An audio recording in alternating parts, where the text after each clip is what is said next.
Shalom Bapak Ibu yang dikasih Tuhan. Shalom. Selamat datang, selamat pagi, selamat bertemu kembali di dalam rumah Tuhan untuk kita mulai bersama memuji dan mengagungkan nama Tuhan. Kita akan mulai ibadah kita pada pagi hari ini, Minggu Advent yang keempat, untuk masa penantian kita menanti kedatangan Tuhan kita Yesus Kristus. Baik, saya undang untuk bangkit berdiri. Kita akan naikkan satu pujian, Ku Masuk Ruang Maha Kudus.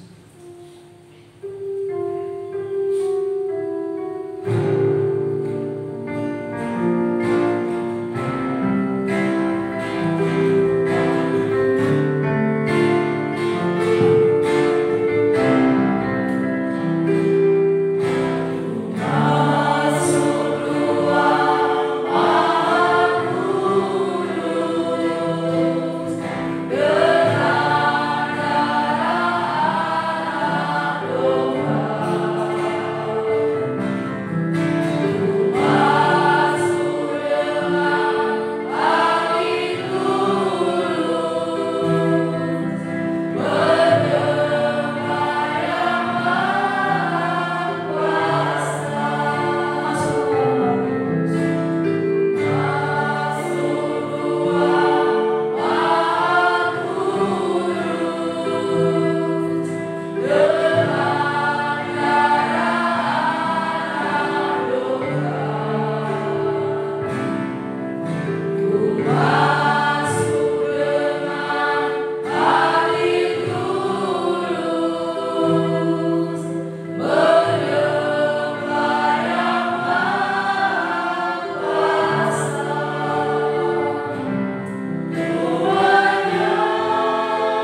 jemaat yang dikasihi Tuhan Yesus Kristus, marilah di ibadah Minggu Advent yang keempat ini kita boleh memohon pimpinan dan tuntunan Tuhan dengan berkata, pertolongan kita adalah dalam nama Tuhan yang menjadikan langit dan bumi.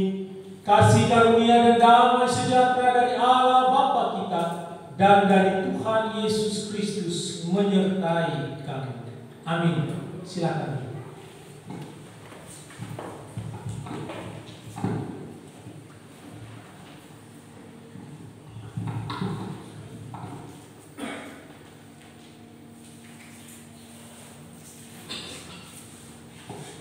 Bapak Ibu yang dikasihi Tuhan, aku bimbing kita pada pagi hari ini terambil dari 1 Korintus 13 ayat yang ke-13. Begini bunyi firman Tuhan, demikianlah tinggal ketika hal ini, yaitu iman, pengharapan dan kasih, dan yang paling besar di antaranya ialah kasih. Amin. Bapak Ibu yang dikasihi Tuhan, sebelum kita melanjutkan ibadah kita pada pagi hari ini, terlebih dulu kita akan masuk di dalam doa. Mari kita berdoa. Bapa yang baik, Bapa yang bertata di dalam kerajaan surga yang mulia, Bapa yang kami kenal, kami sembah dan kami tinggikan di dalam nama Tuhan kami Yesus Kristus. Tahan intinya kami mengucap syukur dan berterima kasih kepada Tuhan untuk setiap kebaikan demi kebaikan yang Tuhan nyatakan dalam setiap kehidupan kami. Sepanjang malam Tuhan kami sudah beristirahat. Kami bersyukur buat pagi hari ini Tuhan, Engkau masih memberikan napas kehidupan bagi kami. Terlebih Engkau masih memberikan kesempatan bagi kami untuk kami boleh datang ke rumah Tuhan, membawa seluruh kerinduan hati kami Tuhan, untuk memuji dan mengagungkan nama Tuhan serta mendengarkan suara Tuhan. Bapa dalam surga, ampuni setiap dosa dan kesalahan yang telah kami lakukan Tuhan, baik itu melalui perkataan, perbuatan, serta hati, serta pikiran kami yang jahat di hadapan Tuhan. Ampuni kami Tuhan, sehingga pada pagi hari ini kami boleh layak di hadapan Engkau. Bapa dalam surga, kami menyerahkan ibadah kami pada pagi hari ini sepenuhnya ke dalam tangan kuasa-Mu. Engkau sendiri yang memimpin dan menyertai setiap anak-anak-Mu yang ambil bagian di dalam pelayanan, apapun bentuk pelayanan yang Tuhan percayakan kepada kami. Biarlah Tuhan menolong, Tuhan memberikan kemampuan kepada kami untuk kami boleh memimpin pujian pada pagi hari ini dengan penuh sungguh-sungguh Tuhan, dan membawa jemaat-Mu untuk boleh memuji dan mengagungkan nama-Mu dengan penuh sukacita. Terima kasih Bapa dalam surga, terima kasih untuk awal pertengahan hingga sampai akhir nanti ibadah kami pada pagi hari ini Tuhan. Kami serahkan ke dalam tangan kuasa-Mu. Hanya di dalam nama Tuhan kami Yesus Kristus kami sudah berdoa. Amin. Ibu Bapak yang dikasihi Tuhan, kepada setiap orang yang telah mengaku dosa dan bertobat, disampaikan berita anugerah pengampunan seperti tertulis dalam kitab Efesus 4 ayat yang ke-32. Begini bunyi firman Tuhan, tetapi hendaklah kamu ramah seorang terhadap yang lain, penuh kasih mesra dan saling mengampuni, sebagaimana Allah di dalam Kristus telah mengampuni kamu. Amin. Yang berbahagia tentu saja kita yang sudah membaca, mendengarkan firman Tuhan, terlebih yang mau melakukan dalam setiap kehidupan kita. Mari untuk merespon pengakuan dosa pada pagi hari ini, kita akan nyanyikan satu pujian, kasih pasti lemah lembut. Kasih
kita akan membaca secara bertanggapan. Saya akan membacakan ayat yang menjorok keluar, sedangkan Bapak Ibu membacakan ayat yang menjorok ke dalam.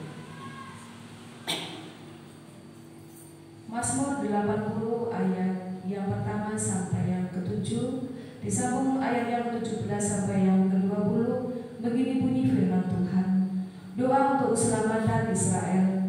Untuk pemimpin biduan menurut lagu bunga bakung kesaksian Asaf Mazmur.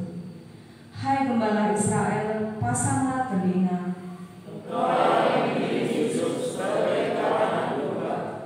Ya engkau yang duduk di atas para kerub, tampillah bersinar. Bangkitkanlah keperkasaanmu. Ya Allah, pulihkanlah kami.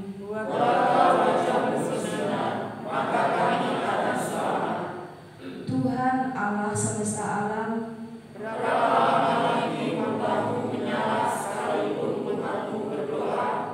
Engkau memberi mereka makan roti cucuran air mata.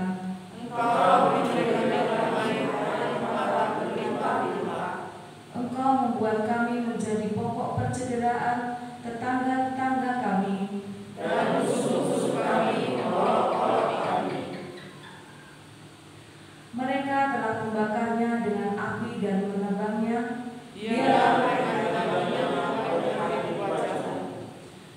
Kiranya tanganmu melindungi orang yang di sebelah kananmu. Anak manusia yang telah kau tentukan bagi dirimu itu. Maka kami tidak akan menyimpang daripadamu. Biarkanlah kami hidup, maka kami akan menyerukan namamu. Ya Tuhan, Allah semesta alam, pulihkanlah kami. Buatlah wajah bersinar, maka kami akan selamat. Amin. Jemaat saya persilakan duduk kembali. Kita akan sambung bacaan pertanggapan kita pada pagi hari ini dengan pujian Allah ditinggikan dengan sorak-sorai.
Pujian dari pulau dan benua.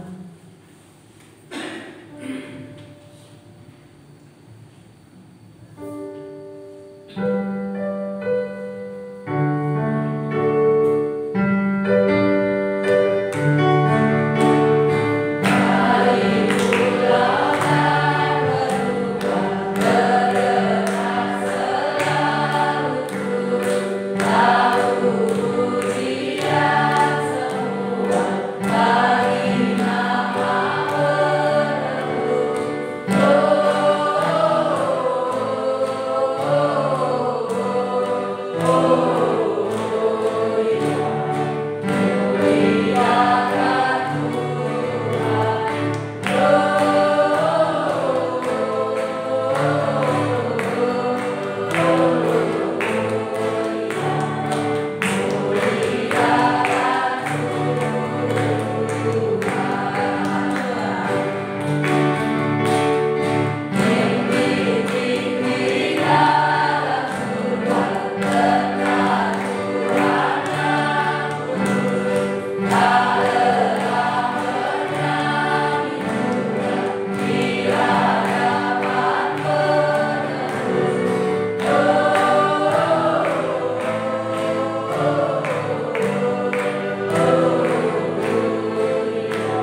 baik itu berupa pujian maupun cinta kasih Tuhan dalam kehidupan kita.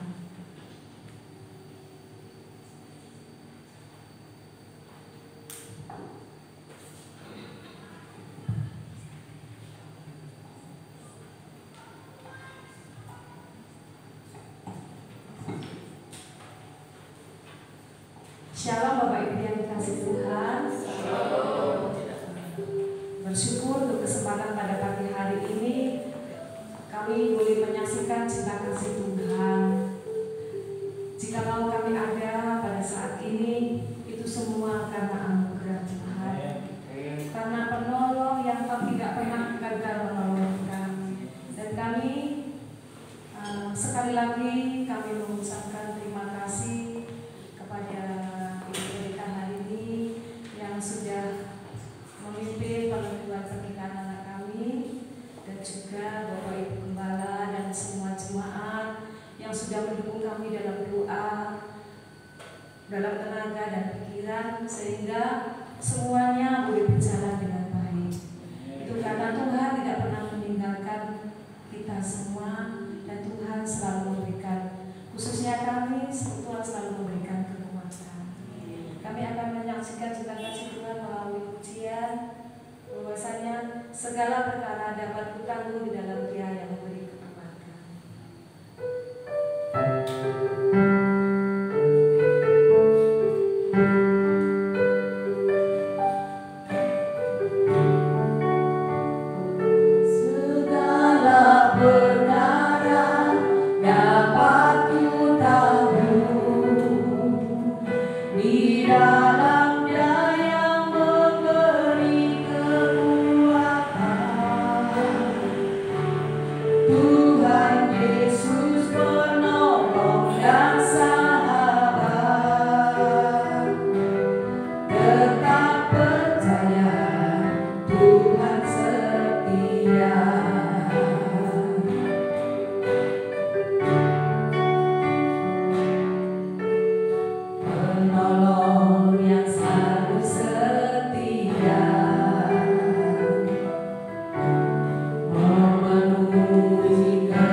firman Tuhan, mari kita siapkan hati kita, kita buka pikiran kita buka jiwa kita untuk menerima kebenaran firman Tuhan. Kita nyanyikan satu pujian, penuhi sekarang Tuhan.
Penuhilah kami dengan kuasa Roh-Mu yang kudus, untuk kami boleh dapat bersama-sama mendengarkan firman Tuhan dan mengerti akan kebenaran firman-Mu.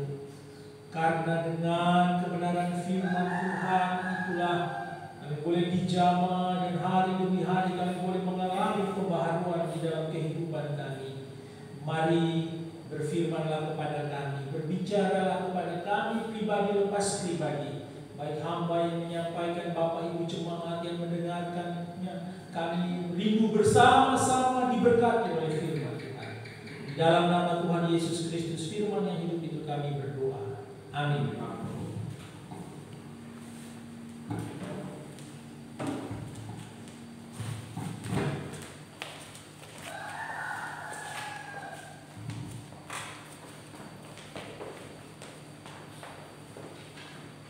Baik, shalom. Selamat pagi Bapak Ibu.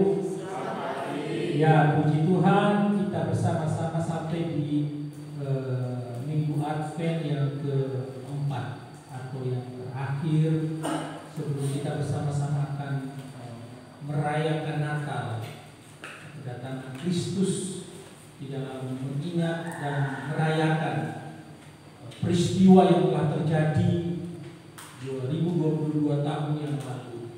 Nah, Bapak Ibu yang dikasihi Tuhan Yesus Kristus, pagi ini kita akan bersama-sama menggumuli firman Tuhan dengan tema khotbah memberitakan Kristus karena kasih.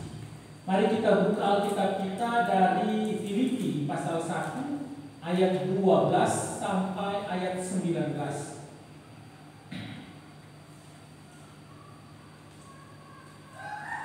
Filipi pasal 1 ayat 12 sampai dengan ayatnya yang ke-19. Saya akan baca bagi Bapak Ibu sekalian dan Bapak Ibu bisa menyimak di Alkitabnya. Kesaksian Paulus dalam penjara.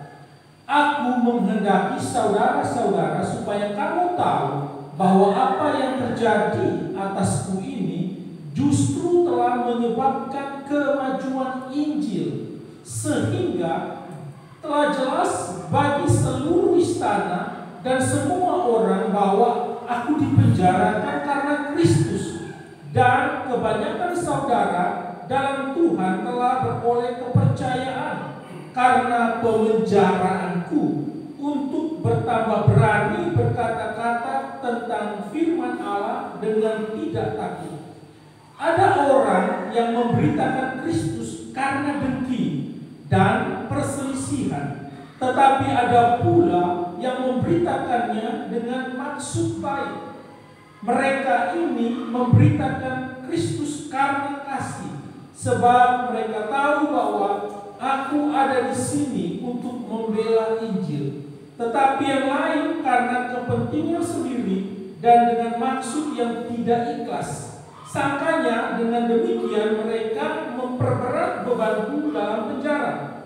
Tetapi tidak mengapa, sebab bagaimanapun juga Kristus diberitakan baik dengan maksud palsu maupun dengan jujur. Tentang hal itu aku bersukacita dan aku akan tetap bersukacita, karena aku tahu bahwa kesudahan semuanya ini ialah keselamatanku oleh doamu dan pertolongan Roh Yesus Kristus.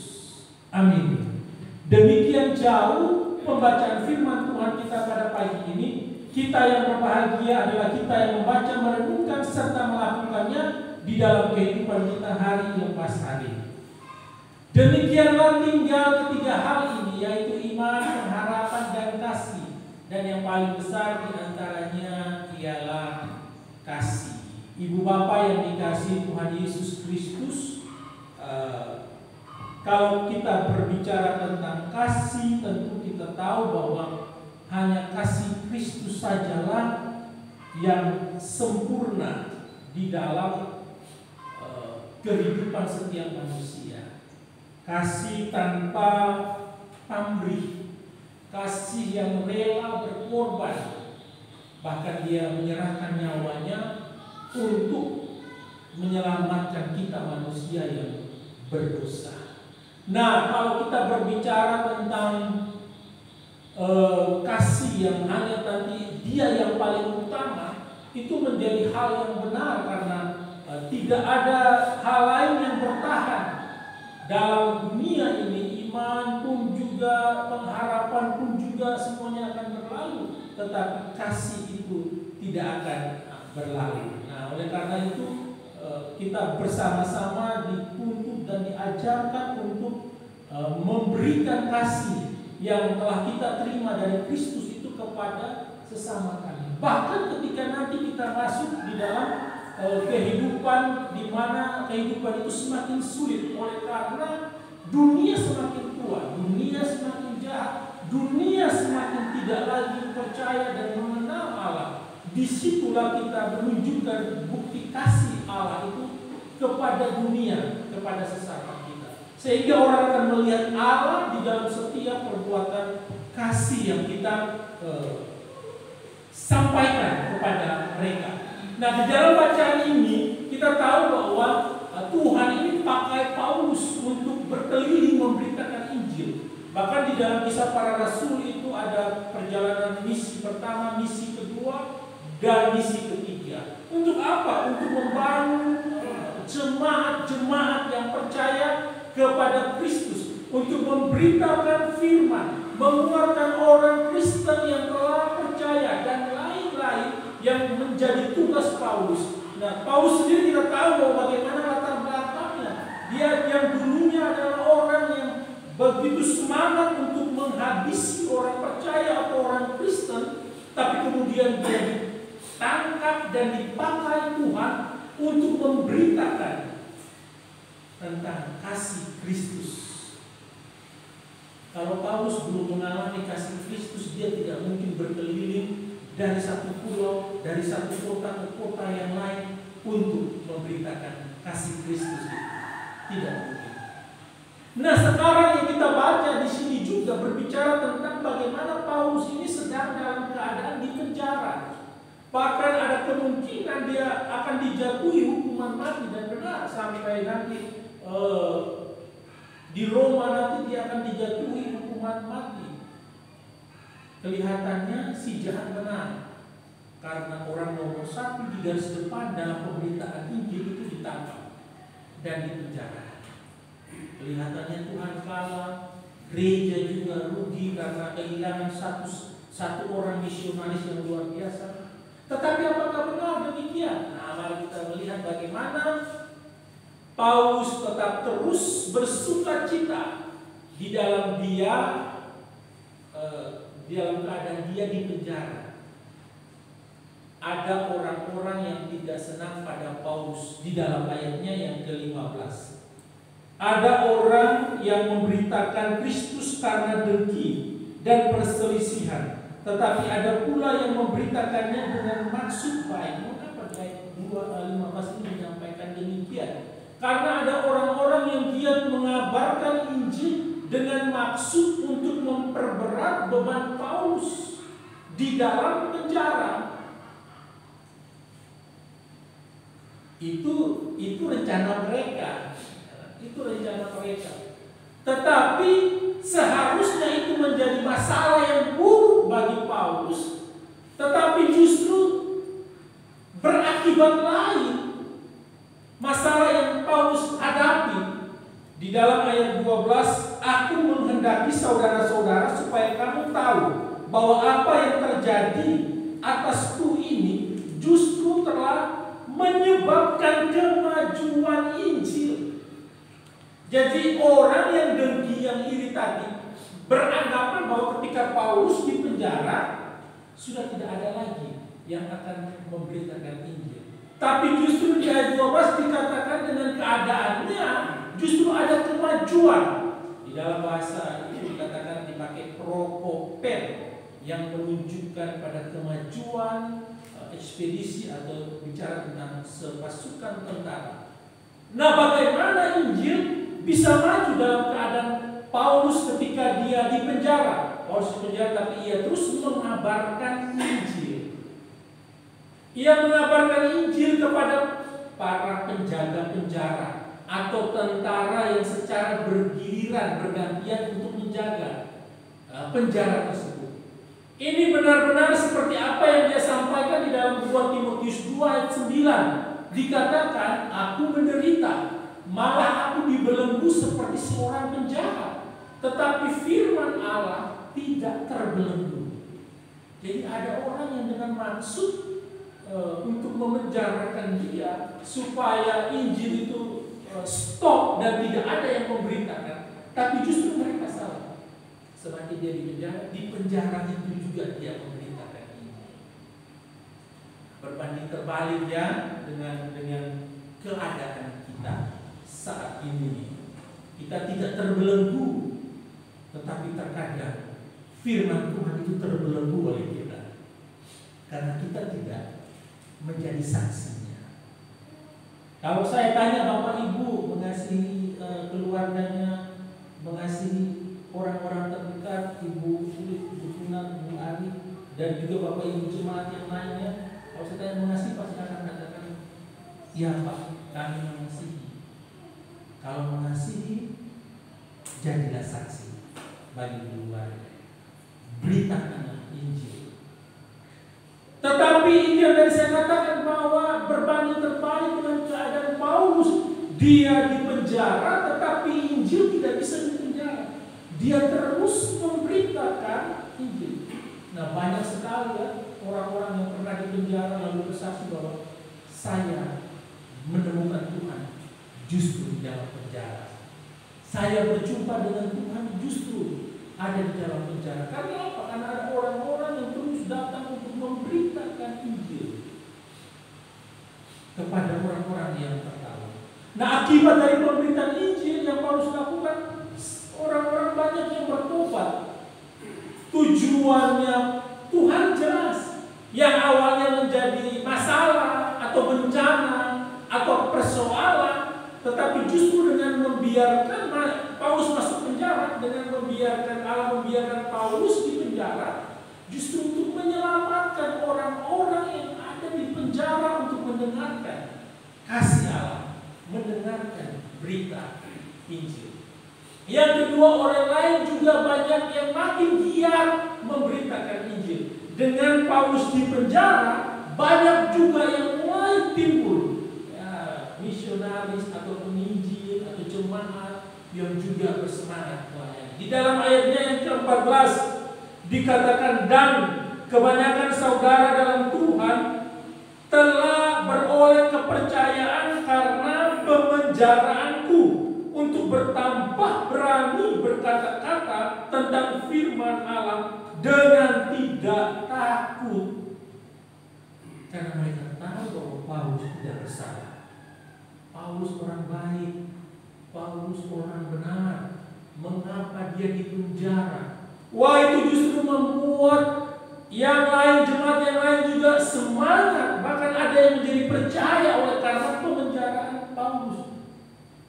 Ibu Bapak, terkadang masalah itu bisa dipakai Allah untuk memberitakan namanya. Seperti tadi kalau kita baca Mazmur, ya saya senang di Mazmur tadi 80 di ayatnya yang ke-19 itu, biarkanlah kami hidup, maka kami akan menyerukan nama-Mu. Artinya kan ada kesempatan ketika kita masih diberi hidup, maka kita terus menyerukan nama Allah, terus juga memberitakan tentang kasih Allah. Di ayat 14 itu dipakai kata saudara. Pasti jelas bahwa saudara ini tentu berbicara tentang orang Kristen, menunjukkan orang Kristen, menunjukkan orang yang sudah percaya kepada Kristus, dan mereka yang pertama takut untuk justru memberitakan Injil, tapi kebanyakan bertambah berani, bukan takut lagi, bukan takut, tapi justru bertambah berani untuk memberitakan Injil. Kalau sudah di penjara, kita ganti. Kalau kita di penjara, kita beritakan Injil lagi kepada mereka yang ada di penjara. Itu semua dilakukan oleh karena mereka sudah memperoleh kasih Allah, karena sudah diselamatkan oleh Allah. Ibu Bapak, kalau kita dengar ada orang yang ditangkap, dianiaya karena memberitakan Injil, bagaimana dengan sikap kita toh? Mungkin kita akan berpikir terlalu fanatik itu, Pak Marcel itu fanatik, ekstrim, kemudian akhirnya ditangkap karena terlalu ekstrim dan terlalu fanatik karena memberitakan Injil. Atau mungkin kita makin bijaksana atau bijaksini. Tidak usahlah memberitakan Injil itu, atau kemudian karena ada yang ditangkap kita mengurangi semangat atau mengurangi untuk tidak boleh memberitakan Injil. Atau menjadi orang itu yang ditangkap sebagai teladan sehingga kita makin giat. Mungkin kita akan memilih di bagian yang terakhir. Kemarin ketika ada ujian sidang skripsi itu dia berbicara tentang penutupan gereja. Lalu saya tanya, penutupan gereja ini apakah oleh karena pemerintah yang keliru, yang salah, atau karena gereja yang tidak mengikuti aturan, atau karena ormas agama yang tidak senang? Karena apa? Karena pemberitaan Injil disampaikan kepada umat beragama lain. Karena di dalam undang-undang negara juga ada, saya katakan bahwa tidak boleh menyampaikan berita agama tertentu kepada orang yang sudah beragama. Lalu anak itu menjawab dengan apa yang dia tulis ya. Nah, menariknya hasil presentasi atau hasil dari penelitiannya itu bahwa dengan ditutupnya gereja, presentasi secara spiritual itu meningkat. Lalu saya bilang kepada dia, kalau tutup gereja dan beribadah di rumah atau di tenda, spiritualitas meningkat. Buat apa ada gereja? Oh, tidak begitu, Pak. Ya, karena hasil penelitianmu menyampaikan bahwa dengan tutupnya gereja, spiritualitas jemaat meningkat. Jadi buat apa? Nyampe ada gereja malah kendor, ya kan? Kendor. Ternyata Allah bisa pakai dengan keadaan terdesak dan terpuruk. Justru umat semakin kuat di dalam beriman kepada Kristus. Gereja ditutup, ada yang dipenjara, justru semakin memacu untuk kita bersama-sama terus memberitakan Injil.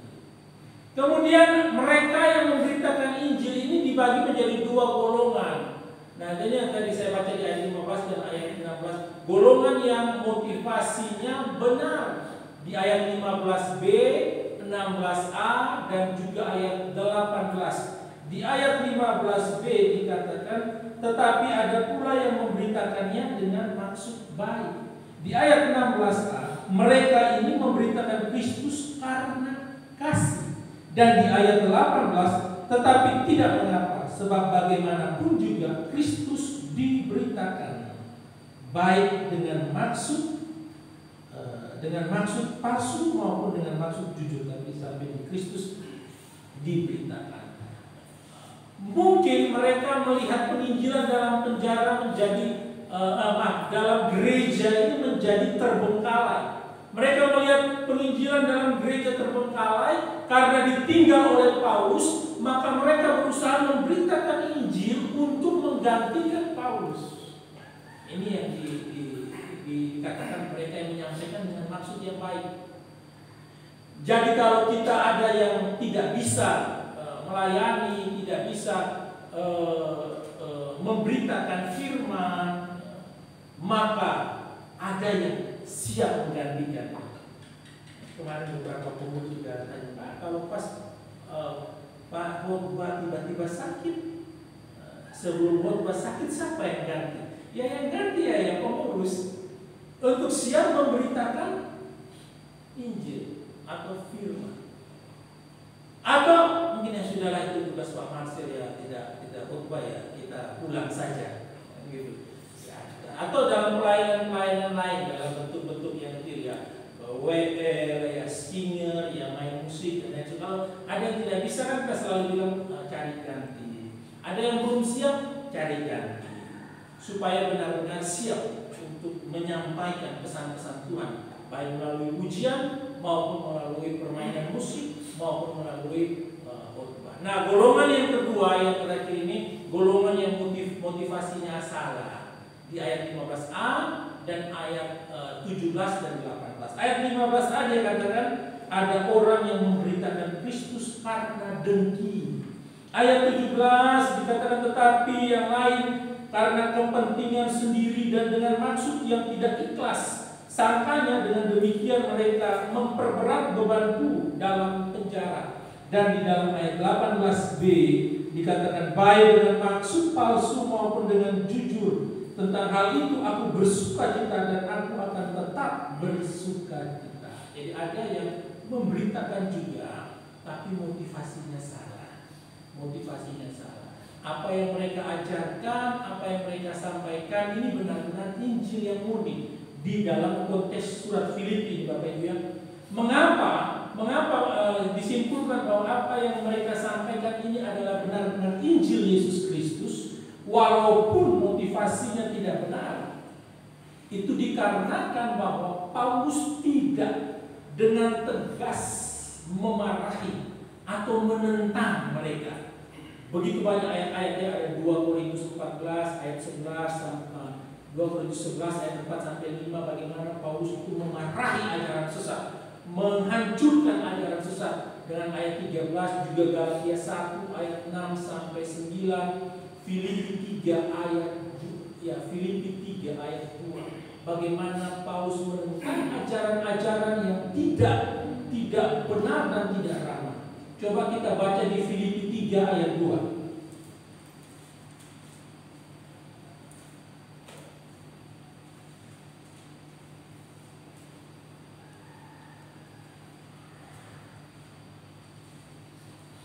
Satu orang tolong baca Filipi 3 ayatnya yang kedua. Mau siapa saja?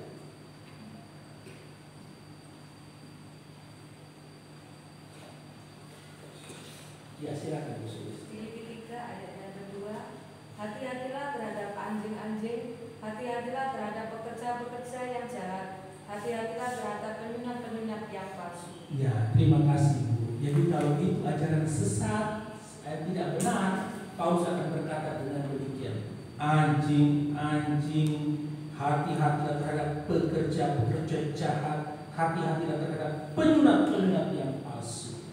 Nah, ini disimpulkan bahwa ini adalah juga orang-orang yang memberitakan Injil yang benar, tetapi mereka menyampaikannya dengan motivasi mereka yang salah. Jadi Paulus hanya menyampaikan bahwa mereka menyampaikan dengan tidak ikhlas, dengan maksud yang palsu. Nah, ayat 15 ada kata dengki. Ada kemungkinan dikatakan mungkin orang-orang Kristen ini iri dengan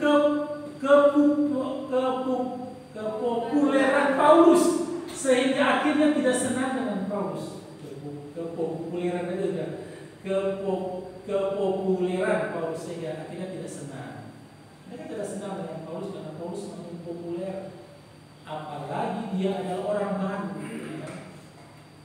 Tobat baru ini Paulus, tapi kok dipakai luar biasa. Kalau sudah bicara dengki ini nggak ada obatnya. Bicara dengki nggak ada. Ya obatnya itu cuma firman Tuhan dan Tuhan menjamah. Begitu banyak kita jumpai kan, kalau tidak hanya berbicara kalau bicara Injil ini dengki ini kan. Ini sebenarnya lapo kita dengki karena ini Paulus itu memberitakan kabar baik. Seharusnya kita juga senang dan kita juga harus memberitakan kabar baik kan. Tapi ini memang unik sekali pada waktu itu ya, orang-orang di Filipi itu, sehingga mereka tidak senang dengan Paulus. Dan ketika Paulus di penjara, mereka beranggapan ini waktu yang baik untuk kami pajak sosial lebih populer dari Paulus nih. Ya. Mereka dengan dia juga memberitakan Injil. Makanya saya katakan mereka adalah memang orang-orang Kristen yang juga memberitakan Injil. Tapi karena dengki, karena Paulus lebih populer dari mereka. Nah kalau dengki ini banyak hal kan. Orang lain punya, kita juga mau. Ketika kita lihat orang-orang itu lalu menyekolahkan anaknya, kita akan bilang, mampukah dia itu sekolahkan anaknya, hidupnya itu ada susah. Itu kan berbicara tentang iri hati. Ini dengki, apalagi kalau ketika anak itu sudah selesai, nggak mungkin dapat pekerjaan. Gitu. Dari mau kuliah sudah dibicarakan, setelah selesai dibicarakan juga. Orang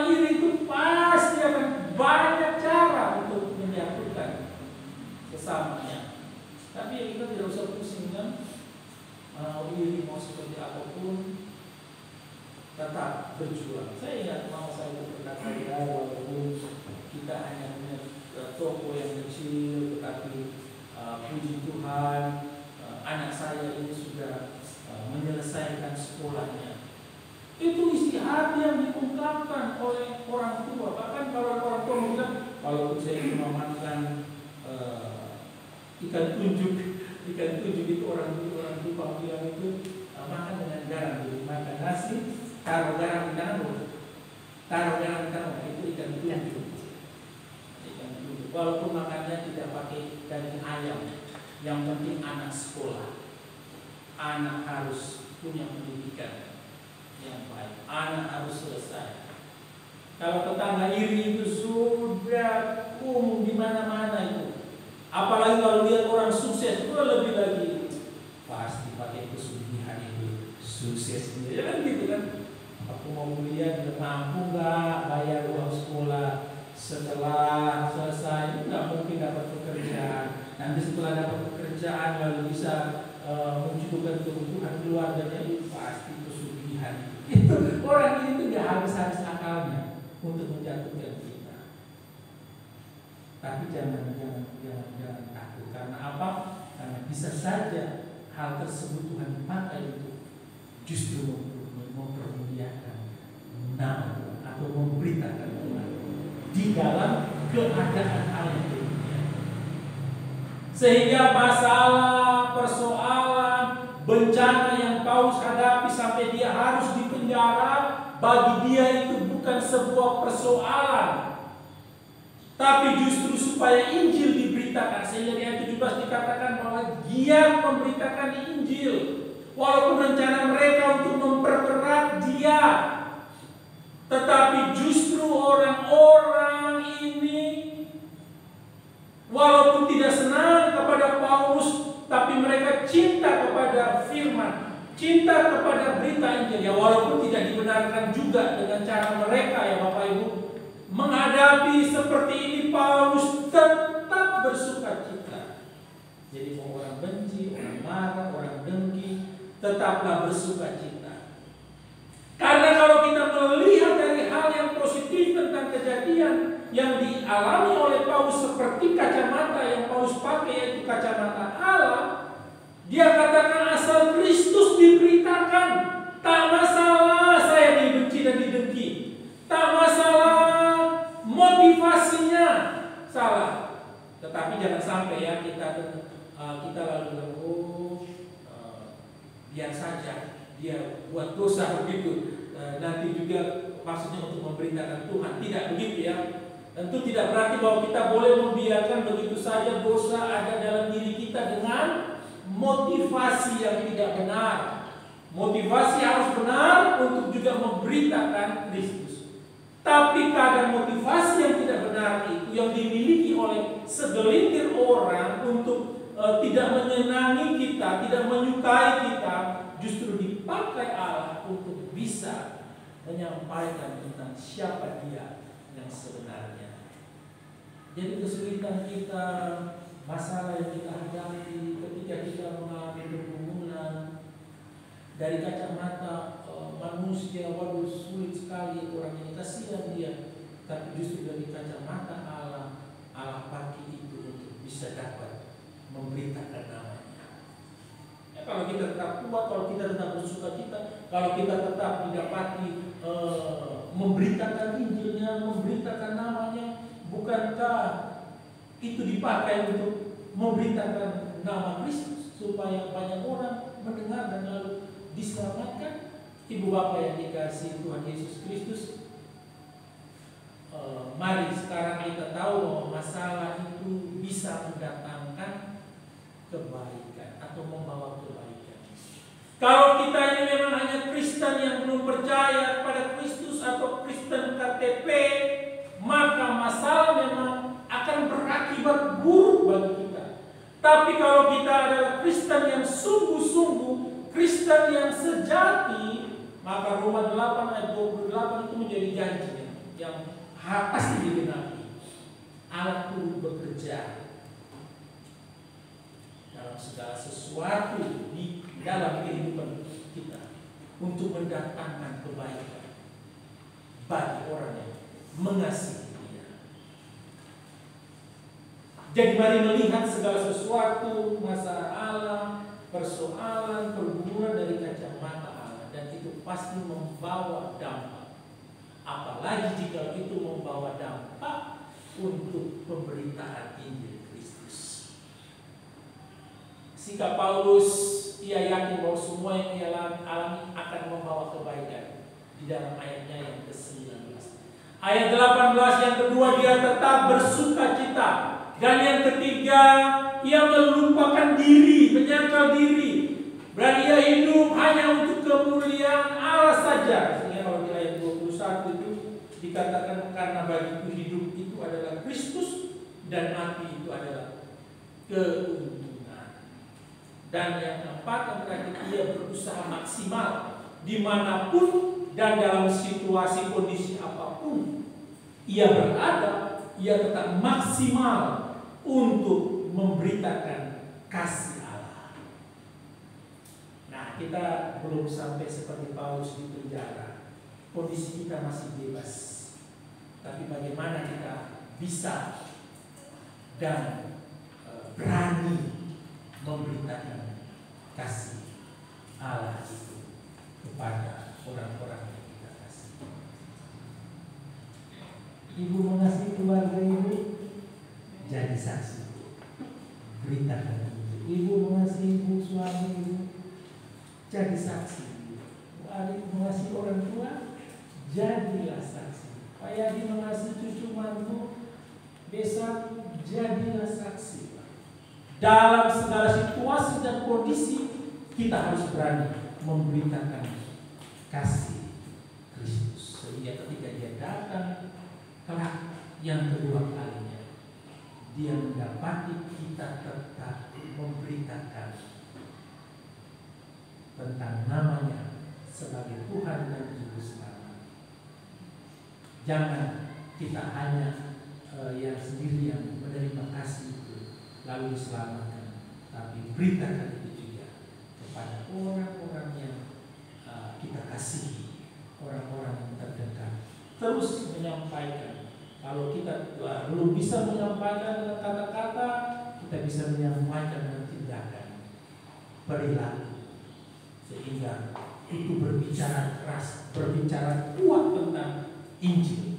Kalau kita tidak bisa berbicara dengan tingkah laku dan perbuatan kita, maka itu bisa berbicara melalui persoalan, pergumulan, masalah, tantangan hidup, maka itu akan berbicara tentang Injil. Beberapa banyak yang menjadi saksi Kristus karena apa? Karena Tuhan menyembuhkan dia dari sakitnya. Berapa banyak yang ketika punya persoalan yang bertahun-tahun dia gumuli dan Tuhan jawab, dan itu boleh menjadi kesaksian yang sungguh luar biasa untuk memberitakan nama Tuhan. Terlalu banyak. Sekarang persoalannya bagaimana kita melihat setiap apa yang kita alami di dalam kehidupan itu, di dalam kehidupan kita, dari sudut pandang dan kacamata Allah. Ingatlah segala sesuatu Allah bisa pakai untuk memberitakan namanya. Kiranya Tuhan menolong, memberkati kita semua di dalam kita menanti masa kedatangan Tuhan.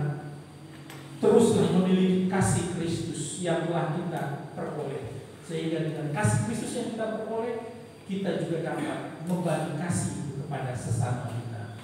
Amin. Mari kita berdoa. Terima kasih Tuhan untuk pemberitaan firman Tuhan pada pagi ini. Terima kasih untuk Rasul Paulus yang kembali mengajarkan kami di tengah situasi yang dia hadapi, walaupun dia di penjara, tetapi Injil tidak bisa terbelenggu. Dia terus memberitakan Injil, baik kepada orang-orang terpenjara, baik kepada kepala penjara, kepada penjaga-penjaga penjara. Dia terus mengumandangkan. Teringat tentang kisah bagaimana dia dan Silas ketika memuji-muji Tuhan dalam penjara, dan penjara itu kemudian terbuka.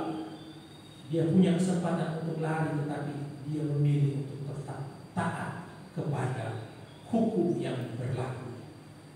Itu berbicara bagaimana sikap dan perbuatannya boleh menunjukkan siapa dia di hadapan Tuhan. Terima kasih Tuhan, tolong kami juga untuk dimampukan berani memberitakan Injil di mana saja nantinya kami berada, Tuhan. Bahkan terutama di tengah-tengah keluarga kami, Tuhan. Berikanlah kami keberanian itu, Tuhan. Tetapi jikalau kami belum dimampukan untuk dapat memberitakannya melalui kata-kata, mampukan kami untuk kami boleh menyampaikan melalui tindakan dan perbuatan-perbuatan kami. Jauhkanlah daripada kami perbuatan-perbuatan jahat yang itu bisa mencederai Injil yang akan kami beritakan, Tuhan. Karena dengan demikian orang tidak akan mau mendengarkan Injil karena sikap perbuatan kami yang jahat, bahkan cara hidup kami yang jahat. Injil tidak bisa didengar oleh banyak orang. Tuhan tolong kami sehingga ini boleh berjalan beriringan. Kami mengasihi Tuhan, tetapi kami juga harus membenci dosa. Kami tidak bisa memakai kedua-duanya untuk menjadi saksi, memberikan kasih-Mu Tuhan di tengah-tengah kehidupan kami. Terima kasih Tuhan, terpujilah nama-Mu. Di dalam nama Tuhan Yesus Kristus, Tuhan dan Juru Selamat hidup kami berdoa. Amin.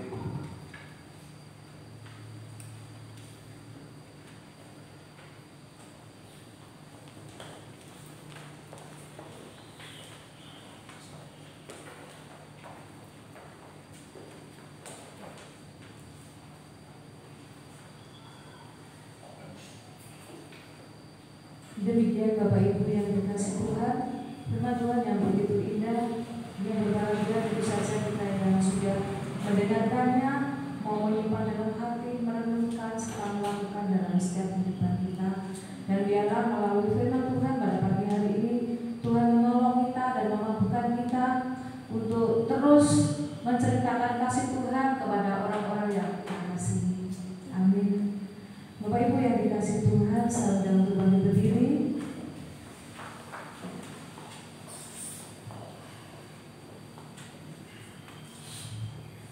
Bersama dengan umat Tuhan di segala tempat, marilah kita memperbarui iman percaya kita dengan mengucapkan pengakuan iman rasuli.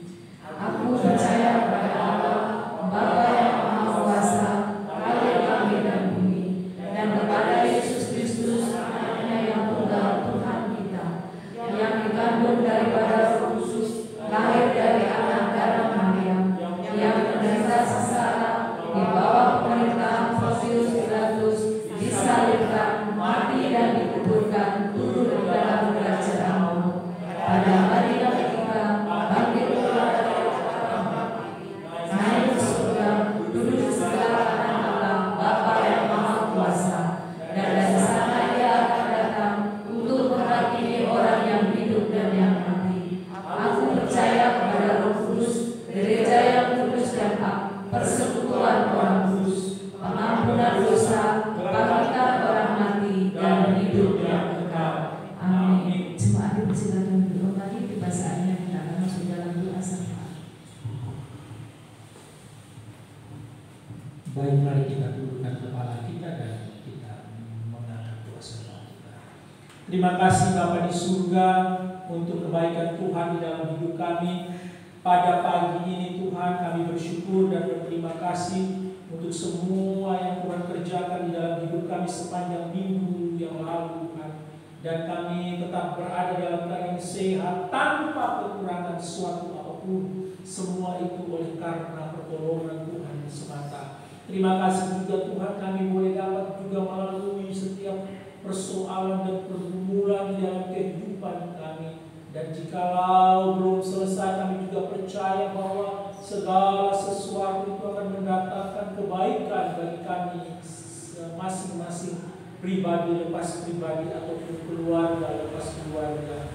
Jemaat juga bersyukur oleh karena pemeliharaan Tuhan melalui pekerjaan yang Tuhan berikan di dalam kehidupan hamba-hamba ini, baik melalui usaha pertanian, peternakan, mereka yang berwirausaha, mereka yang mengajar, mereka yang bekerja di pemerintahan ataupun di swasta. Tuhan memberkati hamba-hamba ini Tuhan. Biarkan melalui pekerjaan, usaha yang dikerjakan ini Tuhan, hamba-hamba ini boleh tercukupkan dan boleh menafkahi setiap keluarga mereka Tuhan.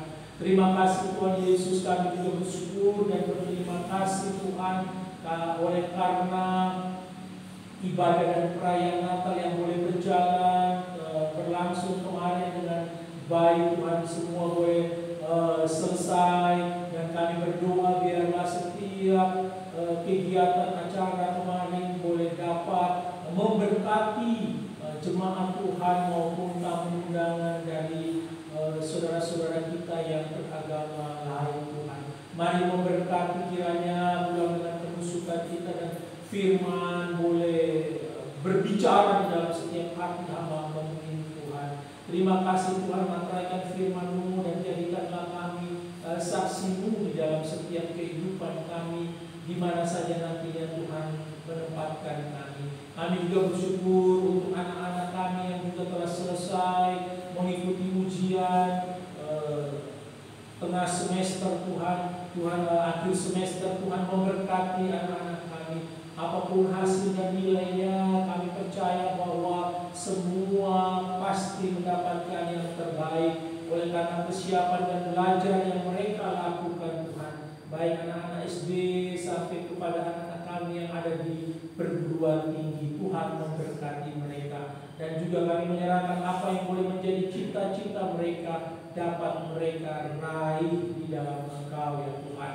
Terima kasih Tuhan, kami juga bersyukur dan berterima kasih Tuhan untuk setiap anugerah yang Tuhan berikan di dalam kehidupan kami. Melalui kesempatan dan kesempatan kami melayani Tuhan, mari biarkanlah kami juga boleh mempersiapkan diri kami dengan sebaik-baiknya. Karena satu kerinduan kami sepanjang kami hidup ini, kami rindu untuk menyenangkan Tuhan melalui setiap kehidupan pelayanan kami masing-masing. Tuhan, ampuni kami jika kami mencuri kemuliaan-Mu. Kami juga berdoa bagi saudara-saudara kami, jemaat-Mu yang mungkin dalam keadaan sakit saat ini. Tuhan, baik yang sedang duduk ataupun terbaring, Tuhan jamah, Tuhan sembuhkan di dalam nama Tuhan Yesus Kristus. Kami berdoa dan menyerahkan setiap mereka yang sedang mengalami sakit dan kelemahan tubuh. Tuhan, terima kasih Tuhan. Kami juga tidak lupa berdoa bagi gereja Kristen Kampus yang ada di wilayah Blitar. Tuhan, pakai terus untuk boleh menjadi alat Tuhan, memberitakan Injil kebenaran kepada setiap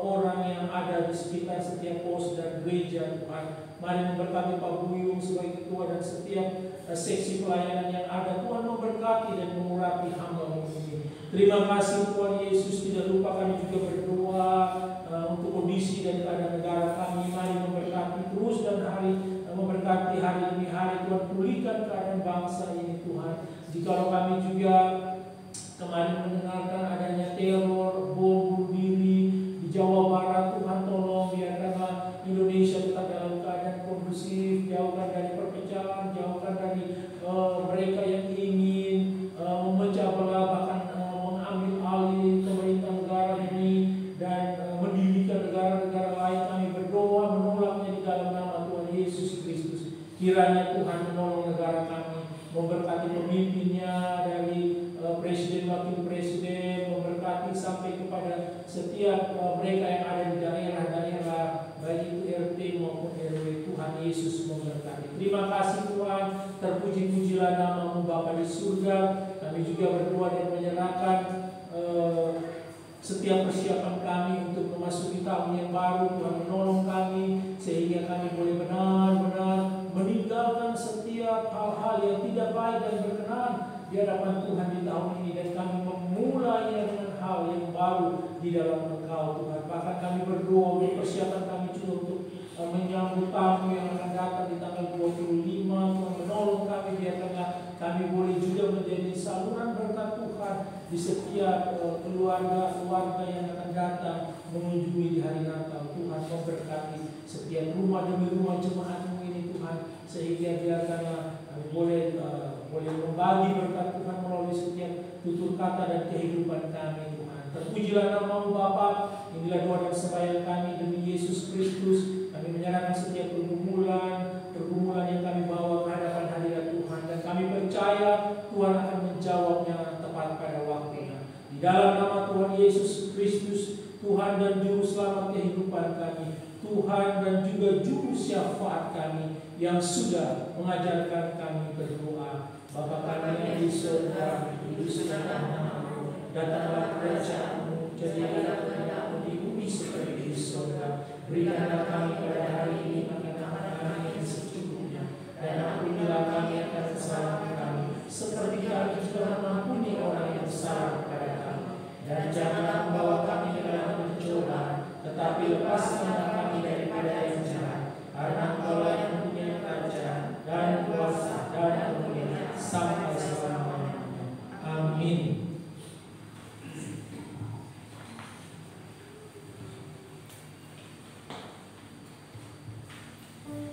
Terima kasih untuk Bapak Gembala yang sudah memimpin kita dalam doa syafaat.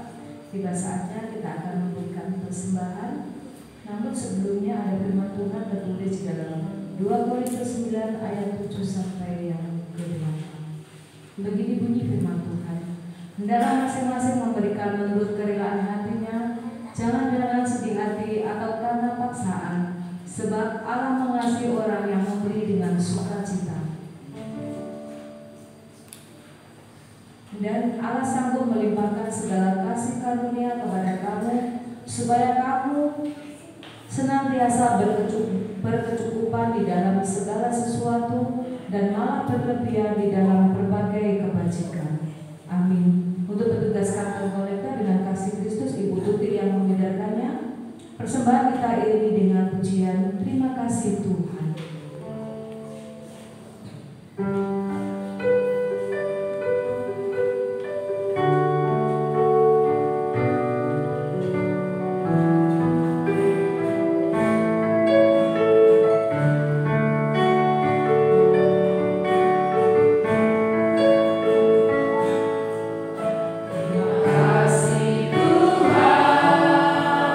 Untuk kasih setia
Ibu Bapak yang dikasih Tuhan, kita akan menutup ibadah kita pada pagi hari ini dengan pujian biksu Luki.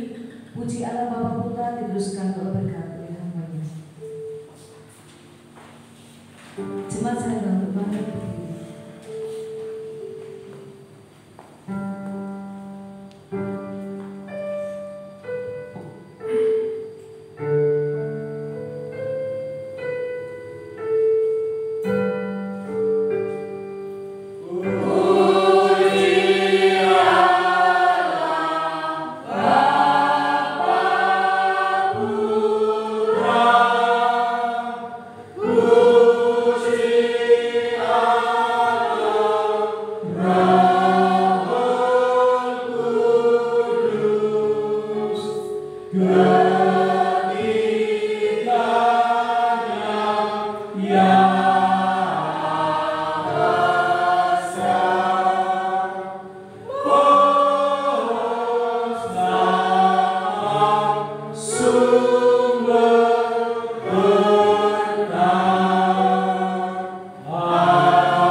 Mari arahkan hati pikiran kita kepada Tuhan dan terimalah berkat-Nya. Kasih dari Allah Bapa di surga, anugerah dari Tuhan kita Yesus Kristus, dan persekutuan dengan kuat kuasa Roh Kudus kiranya tinggal dan memberkati Bapak Ibu jemaat semuanya, mulai dari sekarang ini sampai Maranatha Tuhan Yesus datang untuk kedua kalinya. Amin.